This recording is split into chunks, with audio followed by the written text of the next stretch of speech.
मोहतरम हज़रात, अस्सलामु अलैकुम वरहमतुल्लाहि ताला वबरकातुहू। नहमदुहु व नसल्ली व नसल्लिमु अला रसूलिहिल करीम।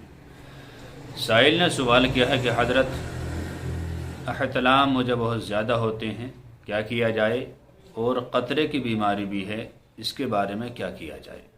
देखिए हज़रात, ये मसला शरई एतबार से भी है और तिब्बी एतबार से भी है।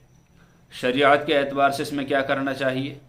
शरीयत के एतबार से इसमें यह करना चाहिए कि हमें नमाज से पंजगाना की पाबंदी रखनी चाहिए, हर वक्त पाक और साफ़ सुथरा रहना चाहिए, अपने जहन को गंदे ख़यालात से पाक रखना चाहिए, और इन ख़यालात के अलावा ज़बान पर कोई ना कोई विर्द जैसे दुरूद शरीफ वग़ैरह पढ़ता रहना चाहिए।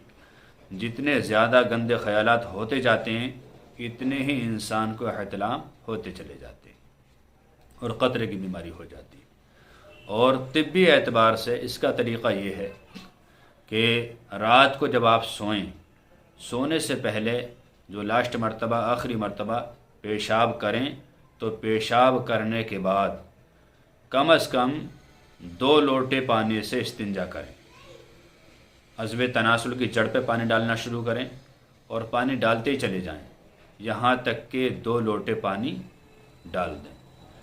और जब सोएं तो अपने दिल पे हाथ रखने के बाद उमर फ़ारूक़ आज़म रज़ियल्लाहु ताला अन्हु कहकर सो जाएं।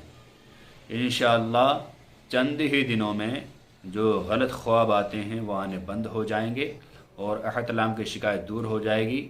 और मैंने पेशाब करने का जो तरीक़ा बताया, उस तरीक़े पर रोज़ाना इस्तिंजा किया जाएगा सोते वक्त, तो इंशाअल्लाह ये क़तरे की शिकायत जो है ये भी ख़त्म हो जाएगी। लेकिन शर्त यह है कि हमारा जहन बिल्कुल साफ़ होना चाहिए। जब जहन में गंदगी फैल जाती है तब जाके ये बीमारियाँ जन्म लेती हैं। उम्मीद है कि ये वजीफ़ा बहुत आसानी से आप समझ गए होंगे। इसे अमल में लाकर देखें, इंशाअल्लाह एहतलाम की शिकायत भी दूर हो जाएगी और क़तरे की शिकायत भी दूर हो जाएगी।